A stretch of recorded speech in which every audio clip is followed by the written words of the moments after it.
He never expected you to find May at this hour. He thought he was almost finished. Not guessing left or right Dory, he never get it right. Old rule, if you find May, say hello. Or leave your phone, battery percentage. Let May know he still have some reach. Saw mer not totally gone. Alright, enough with the small talk. Let's get straight into Dory's little stars. Wade, taking the road less traveled, he trekked into the mountains during a blizzard. He trudged up the slope with his heavy backpack, searching for the perfect spot to camp. A giant rock and a massive old tree formed a natural protective barrier. It made Wade feel completely safe. He started building his shelter. In the misty, fog-filled forest, Wade used his axe to chop up fallen branches. He had a bundle of straight sticks. He began constructing the shelter at the campsite. He used the collected branches, propping them against the rock in a triangle, to stable triangular structure just right to secure the tarp from his bag over the frame. The bottom edge of the tarp was Wade's zombie moss-covered stones.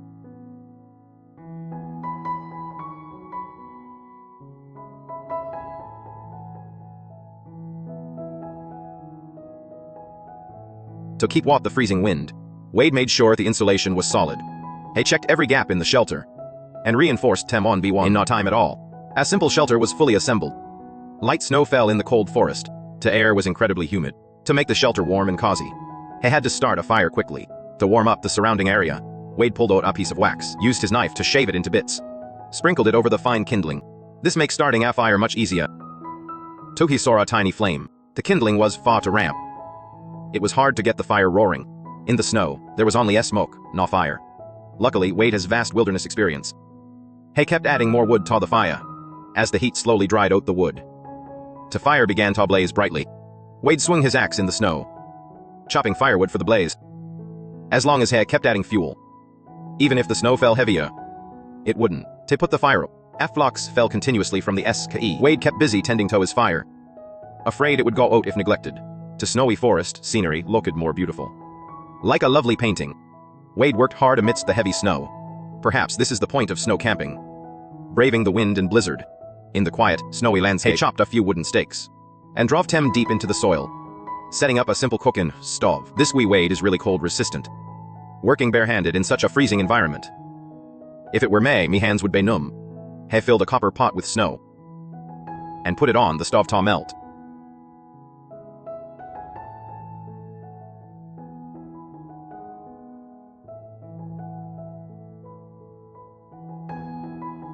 Wade took out a pack of noodles and dropped them into the boiling pot. While waiting for the noodles, he sliced fresh chicken meat on a board into pieces and set them aside. He also sliced mushrooms with his knife, adding seasoning for extra flavor. He heated a pan on the stove. While the pan heated, Wade gathered more wood to chop, cut them to size and kept them ready. Now the iron pan was hot enough. He added butter to sizzle, tossed in the ingredients to stir fry. Emar bit lost on what happened next. Wade added a packet of white paste. 10. Poured the wok noodles into the pan, mixing it all together. Bowl of dark cuisine looks not much of an appetite. It's a shame to waste these ingredients, but as long as Wade likes it. He filled a large bowl, sitting in the Corey shelter. Emma full of the point. Lights illuminate the cabin in the night. The shelter stands in the silent forest, looking small yet full of life. After his meal, Wade brushed the snow off the roof to prevent the shelter from collapsing.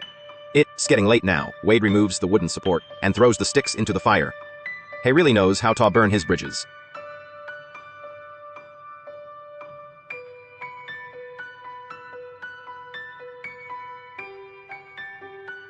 Wade cuddles by the warm fire, reflecting on a relaxing day of snow camping. He takes off his snow-soaked boots and dries his feet by the fire.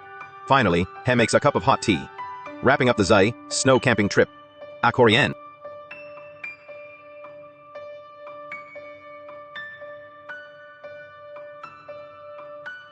Ozin is a total pro at snow camping. No matter how harsh the environment is, he handles it with ease. Ozin brought a different ride this time. Unlike his usual hiking trips through the thick snow, he rode a snowmobile instead. Across the deep snow, the snowmobile speeds along. He easily crosses the icy river. Reaching the other bank, he picks a flat spot for his camp. Orion is a man of action with no fear. He grabs his saw and gets to work.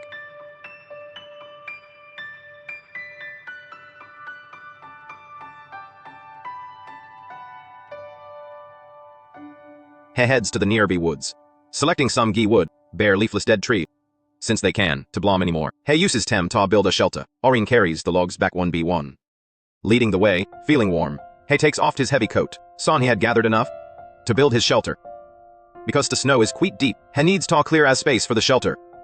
So Ozin swings his shovel, quickly clearing a flat square area. As for the collected wood, he uses an axe to chim the branches and strips the bark off the frozen riverbank. Besides Odin's busy figure, there is nothing else to be seen.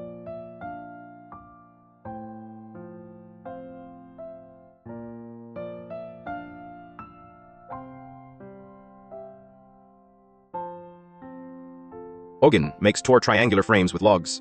After processing all the wooden poles, he uses a saw to cut them to match the length of the foundation, neatly setting them aside for later. Working hard, he's easy to feel the cold.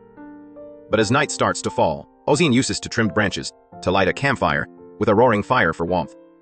He believes that even at night, he can handle it easily. Ozin picks up some pebbles by the river and heats them on the campfire. Fans, can you guess what the stones are for? Ozin starts building the shelter frame. He sets up a crossbeam between the two supports. The bed is made of twigs and a tarp, constructed perfectly. After some final adjustments and adding a waterproof cover, a simple shelter is complete. Ozin sits by the warm campfire, feeling a bit restless. Sahe boils a pot of water on the fire and makes a cup of hot tea, simply replenishing his life force. He takes oat ingredients for dinner.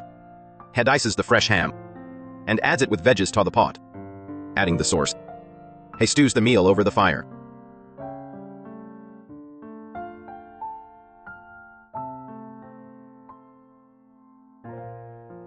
Oh, that is a good Bella. Okay, eat and stew right there. Ozin lies zone on his folk rubble bed and begins to enjoy the delicious meal. After his meal, he also remembered to prepare the rogue for the next day's meal. He put the needed brew in his backpack to let it rise, getting the sleeping Biaga ready for a good night. But he realized the sleeping berg was missing. Saw he roar his jet ski to the parking lot. He saw the sleeping bag sitting in the car. Ozin returned to the shelter.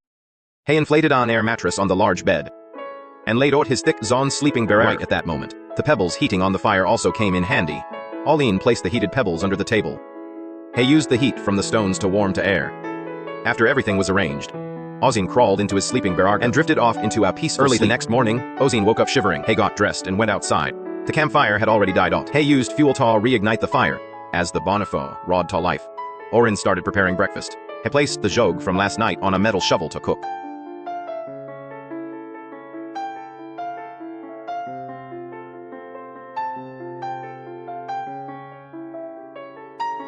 A round flatbread, paired with some deliciously seared ham. Ozin sat by the warm campfire, holding the dip in one hand and the delicious flatbread in the other. He devoured it in big, hearty bites. After the meal, Ozin began to dismantle the shelter. He took on the tarp and packed it. He extinguished the fire with snow. He prepared to start the jet ski that had been frozen all night. But it's easy to start after a few tries, although it was sluggish from freezing all night. It eventually started up successfully. Orin returned to the parking lot. He licked the frozen trunk with his tongue. He loaded the jet ski onto the vehicle, happily ending this unique snow camping trip in the wilderness. The man laying on the ice is named Tom. He needed to check the thickness of the ice to see if it was safe to cross. Fortunately, Tom was lightweight. After arriving safely on the other side, he entered a beautiful small forest.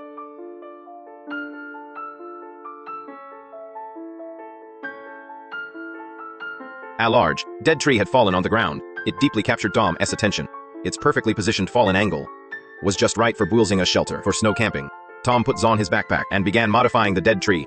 He swung his axe with great force, removing the bark from the trunk. He used a saw to cut shallow slits to make it easier for the axe to level the trunk.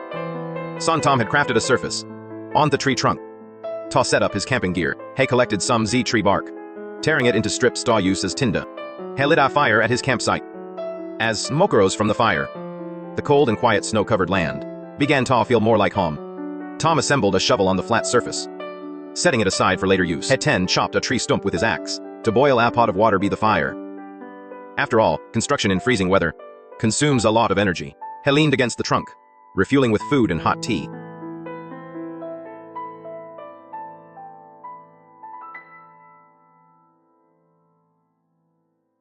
After regaining his strength, he picked up the shovel to modify the roots. He wanted to organize the complex roots into a neat, orderly shape. With the combined work of the axe and shovel, an arched roadway was created. The size was just enough for him to crouch inside. Tom brought over some prepared wooden stakes, fitting them snugly into the trunk and the gaps in the ground. He used the stakes and the trunk to build a fence next to the shelter's entrance. Amidst the sound of steady hammering, a neat fence was finally completed. It started to snow heavily in the ski. Within a short time, the campsite was covered in a white blanket.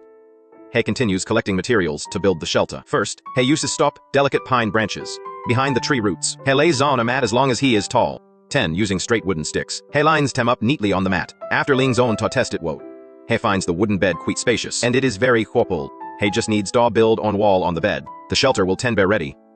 Dom leans wooden sticks against the tree roots.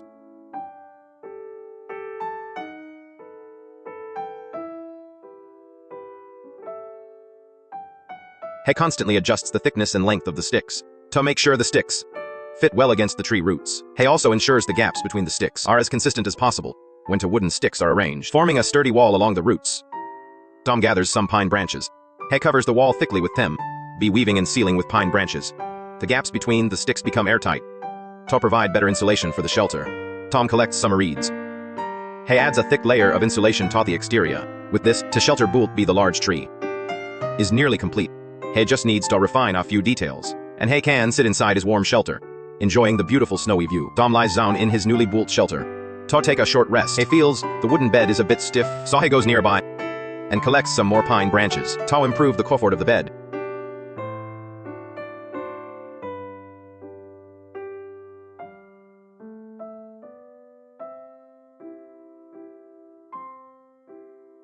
The pine branches leave his sleeves and gloves soak. Saw Tom crouches be the campfire to ZZ them. The pine branches have snow on them, so the bed will inevitably be damp. But this is no problem for Tom, who spent years in the wild. Hay lays Z reeds over the wooden bed. The dampness issue is solved. Cold wind blows directly into the zom from the zogwai. For winter protection, Tom still needs to put in some effort.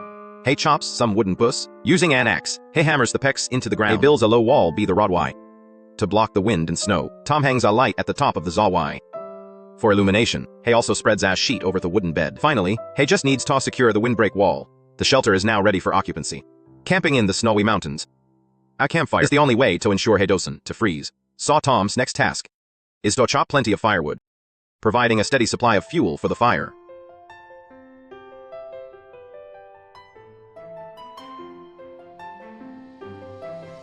Hay stacks the chopped firewood neatly. Hay feels the campfire is a bit far from the shelter, wasting the heat. Tom moves the campfire a few meters closer to the door. Once everything is settled, Tom takes a drill from his bar. On the surface, Hay created on the tree trunk. Hay drills a hole. Hay takes a small branch with a fork, whittles the end into a point with a knife, and inserts it into the hollow. This will be used to hang his backpack. It is getting late. Exhausted, Tom starts cooking dinner. The marinated steak is skewered on a branch and roasted over the charcoal. While it roasts, snow begins to fall from the ski again, accompanied by the smell of grilled meat. The scene is quite picturesque. Tom puts the woked steak on a plate, adding some roasted potatoes.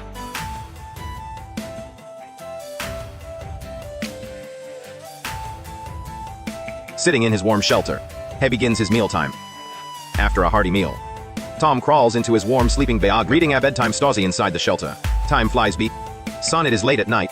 Tom enjoys the bonfire, swarming in his cotty shelter. Header feps into peaceful sleep, ending his snowy camping day happily.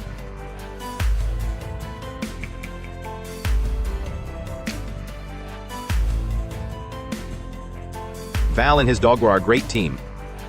They have a very wide audience. The pair reaches a small lake, choosing a flat spot for camping. Val quickly begins setting up the tent. Hay clears away the snow first, clearing a square piece of land, just enough space to spread the tent. Expertly sets up the tent structure. Hay reinforces every stress point with sturdy ropes and stakes to prevent the tent from blowing away like a kite with a broken string.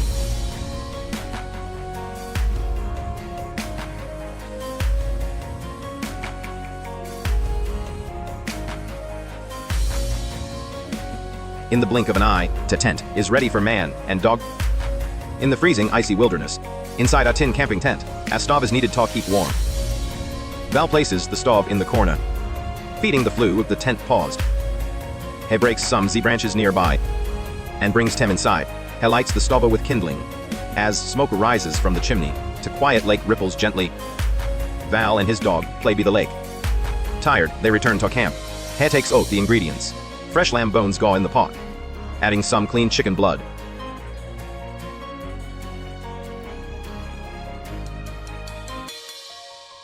And extra fish bones for the dog. Val shares the scraps with his dog. Stewing lamb takes a long time. Sahe needs plenty of firewood. Val heads into the nearby woods. Gatherings, fine branches. To keep the stove burning steady. At the same time, he gathers reeds by the river. Carrying them back to the shelter.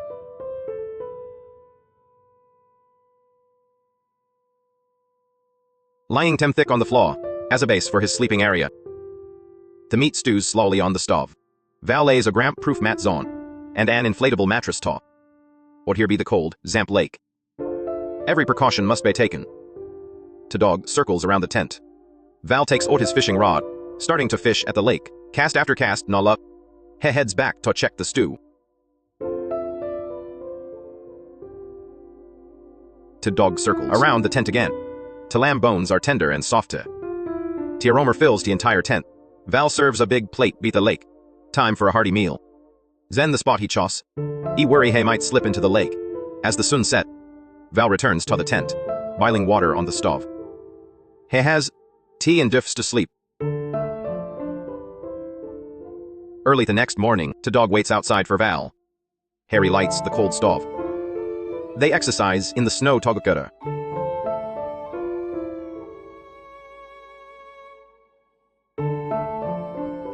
Returning to the tent to eat, grilling sausages on the stove, adding them into bread.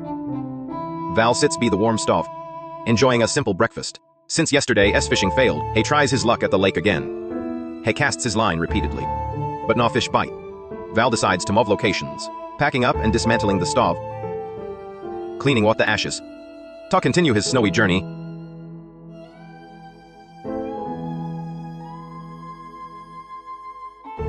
The man is named Larry. He loves camping in the snow. Whenever he has the time. Experiencing chore wilderness survival, Larry carries a heavy backpack. He arrives at a newly built cabin. The shelter has an imposing look. It is clear he put much effort into it.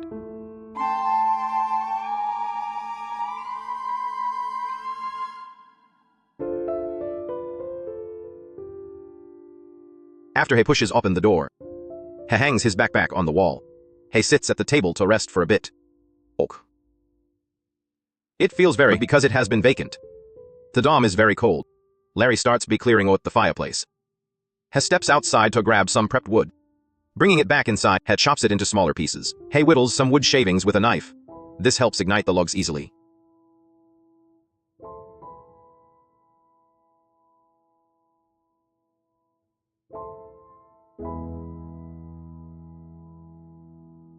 As the fireplace roars to life, the indoor temperature is assured.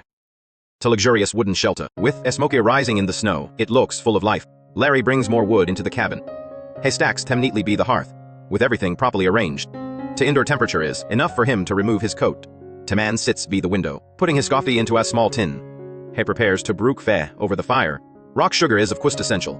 Finally, he places it on the stove, while waiting for the cough. Larry goes back outside. He uses a shovel to clear the snow. Long exposure makes it icy, posing a safety hazard at the entrance. After cleaning inside and walk,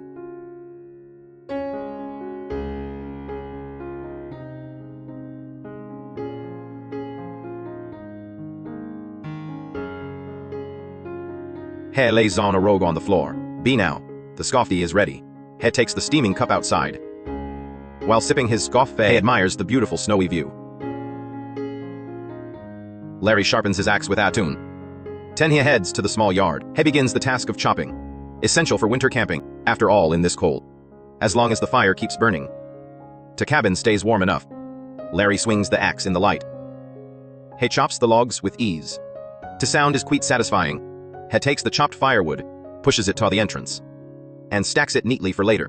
While he was chopping wood, the nearby fire turned to embers. Larry sets up a grill over the coals. He grills torskavers of meat. Once he has enough firewood, he puts his axe back on the wall rack. The meat on the coals is ready. He brings the platter back inside.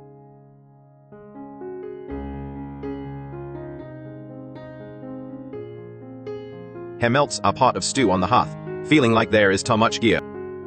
Larry starts a new storage project. He binds some small wooden sticks, fixing them under a wall shelf. Then he drills holes into a board. He threads a string through them, after some clever craftsmanship. A rack for utensils is neatly hung on the wooden rod.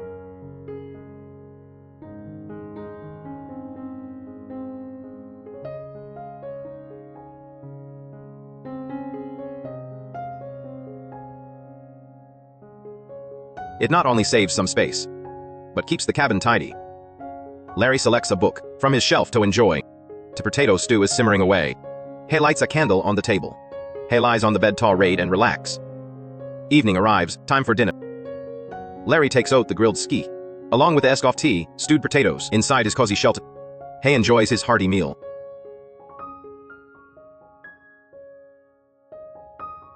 After eating, he turns off the lamp.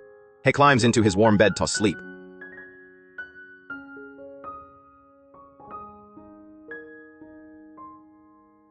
Casey has a wooden cabin deep in the snowy forest.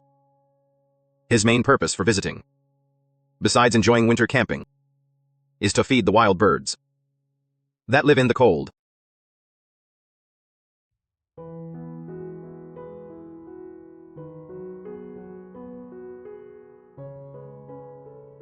He arrives at his shelter. The first thing is to start in the fireplace corner, installing a mini fireplace, with the fireplace to provide warmth.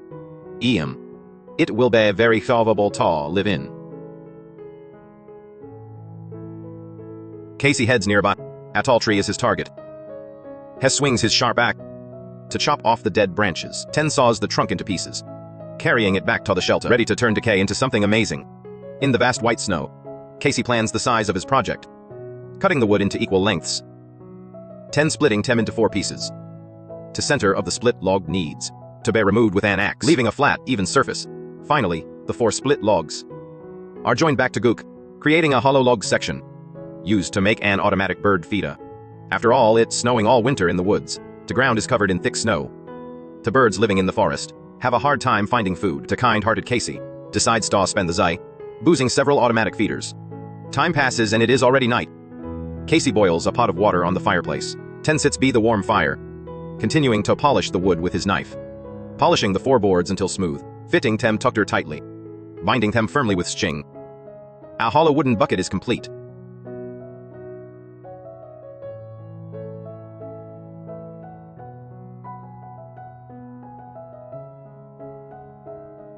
Casey uses the hot water to brew a cup of instant fire, simply replenishing his life source.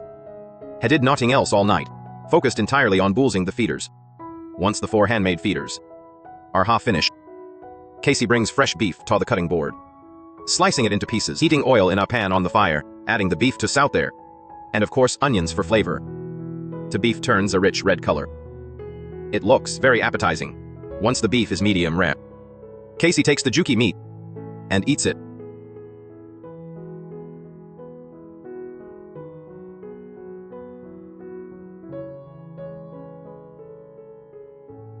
After a full meal, he adds wood to the fireplace, puts the bucket feeder aside, takes out his inflatable mattress, and spreads out the bedding.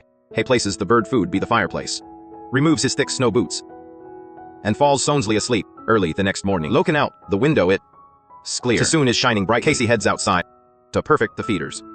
He uses nails to secure a board to the bucket. The gap lift at the bottom allows the food to flow out easily. His design is quite practical. The fixed board not only stores the food, but also acts as a perch for the birds. To prevent the grain from spilling, he adds sticks around the edge as a barrier. Casey cleverly uses another board to make a lid for the top. His handmade automatic feeder is now finished. Casey takes out mixed grains, mixing them all together, considering different bird preferences. They all have different tastes.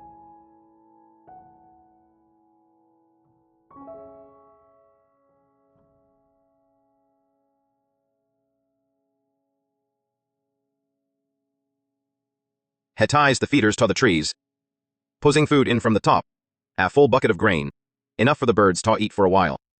As time passes, snow starts falling in the ski, and the birds find the food they love.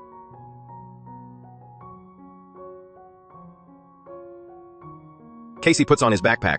Content, he begins his journey home.